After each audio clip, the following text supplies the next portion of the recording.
सरिता की जिंदगी बाहर से देखने पर बिल्कुल ठीक ठाक सी लगती थी। बड़ा सा घर, सामने हरा भरा बाग बगीचा, भीतर हर चीज अपनी जगह पर सहेजी हुई। 35 साल की उम्र में भी उसके चेहरे पर वही सादगी और आंखों में वही चमक थी जो किसी खुशहाल स्त्री की पहचान होती है। उसका पति राहुल रेलवे विभाग में सरकारी नौकरी करता था। ईमानदार, जिम्मेदार और सरिता से बेहद प्यार करने वाला। दोनों की शादी को 5 साल हो चुके थे और उनके बीच का रिश्ता सिर्फ पति पत्नी का नहीं बल्कि दो अच्छे दोस्तों जैसा था। जैसे वो एक दूसरे को कई जन्मों से जानते हो। सुबह की चाय साथ, शाम की सैर साथ और रात को देर तक बातें। सरिता को लगता था कि राहुल उसकी पूरी दुनिया है। घर में तीसरा सदस्य था रामू काका। उम्र लगभग 45 साल, सांवला रंग, मजबूत शरीर और शांत स्वभाव। वह पिछले 20 साल से उसी घर में काम कर रहा था। वो अकेला ऐसा इंसान था जिस पर सरिता और राहुल दोनों उस पर आंख बंद करके भरोसा करते थे। एक दिन अचानक सब कुछ बदल गया। राहुल को रेलवे विभाग से ट्रांसफर का ऑन ऑर्डर मिला, दूसरी जगह सैकड़ों किलोमीटर दूर। और कम से कम 7 साल उसे वहां नौकरी करनी थी। मना करना नामुमकिन। राहुल ने सरिता को समझाया कि वह जल्दी जल्दी आता रहेगा, फोन करता रहेगा, लेकिन सरिता जानती थी कि यह दूरी आसान नहीं होगी। विदाई के दिन सरिता ने मुस्कुराकर राहुल को विदा किया, लेकिन दरवाजा बंद होते ही उसका घर जैसे खाली हो गया हो। शुरुआत के कुछ महीने किसी तरह कट गए। रोज फोन, वीडियो कॉल, वीकेंड का इंतजार, ताकि जब भी वो वीकेंड पैर मिले जो घूमने फिरने बाहर जा सके। लेकिन धीरे धीरे कॉल कम होने लगे। राहुल व्यस्त रहने लगा। बस थोड़ा और सब्र करो। ये वाक्य सरिता ने सैकड़ों बार सुना। समय बीतता गया, 1 साल, 2 साल। सरिता अब अक्सर अकेली बैठी रहती, पुराने फोटो देखती और रातों को देर तक जागती। घर में अब बस दो लोग थे, सरिता और रामू काका। रामू काका पहले की तरह काम करता रहा, बिना कहे चाय बना देना, बिना पूछे खाना तैयार कर देना और सरिता के बिना कहे डाइनिंग टेबल पर खाना लगा देना। धीरे धीरे सरिता ने महसूस किया कि वह रामू काका से बातें करने लगी है। छोटी छोटी बातें, आज मौसम कैसा है, सब्जी ठीक बनी है या नहीं, बगीचे में कौन सा फूल खिला है। रामू कम बोलता था, लेकिन जो बोलता सच्चा और सीधा होता। समय बीतता गया। राहुल का आना अब बस एक वादा बनकर रह गया था। सरिता ने खुद को संभालने की बहुत कोशिशें की, लेकिन अकेलापन भीतर ही भीतर उसे तोड़ मरोड़ रहा था।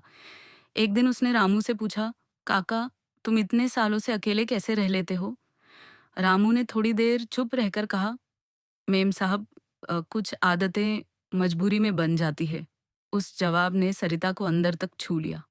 अब सरिता और रामू काका साथ बैठकर खाना खाने लगे। सरिता को उसमें कोई अपना सा दिखाई देने लगा। ये कोई अचानक पैदा हुआ रिश्ता नहीं था, बल्कि धीरे धीरे पनपता हुआ सहारा था जो समय के साथ दिल के कोने में घर कर गया था। 4 साल बीत चुके थे। सरिता अब जान चुकी थी कि अब राहुल कभी वापस नहीं आएगा। एक दिन सच सामने आ ही गया। राहुल ने दूसरी शादी कर ली थी।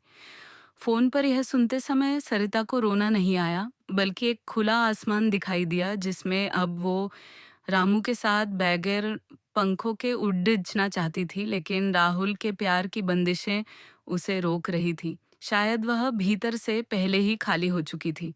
उसने फोन रख दिया और चुपचाप बगीचे में बैठ गई और अपने आने वाले प्रेम प्रसंग के बारे में सोचने लगी। उस दिन सरिता को लगा कि उसे किसी मजबूत कंधे की जरूरत थी, और वह कंधा वहीं मौजूद था। समय के साथ दोनों का रिश्ता बदल गया। अब वह सिर्फ मालिक और नौकर नहीं थे। वे दो अकेले इंसान थे जिन्होंने एक दूसरे में सुकून ढूंढ लिया था। एक दिन सरिता ने खुद कहा, रामू, मैं तुम्हारे बिना खुद को अधूरा महसूस करती हूँ। धीरे धीरे दोनों ने एक साथ जिंदगी बिताने का फैसला किया। न कोई शोर, न कोई दिखावा। एक छोटे से मंदिर में चुपचाप शादी। सरिता ने सिंदूरी लाल रंग की साड़ी पहनी, रामू ने सादा कुर्ता पजामा।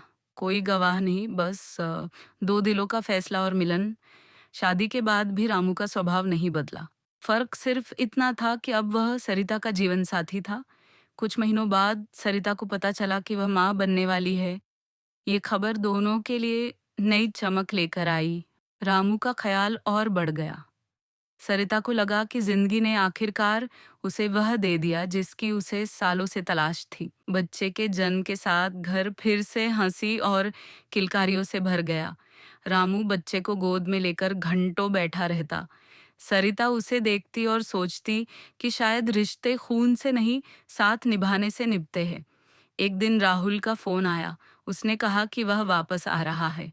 सरिता ने शांत आवाज में कहा कि अब बहुत देर हो चुकी है, उसकी जिंदगी आगे बढ़ चुकी है। फोन काटते ही सरिता ने गहरी राहत की सांस ली। उसने पीछे मुड़कर देखा, रामू बच्चे को सुला रहा था। सरिता ने उसके कंधे पर सिर रखा और बोला, रामू, कभी कभी जिंदगी हमें वहां ले जाती है जहां हम कभी जाना नहीं चाहते थे, लेकिन वहीं हमें अपना असली घर और परिवार मिल जाता है।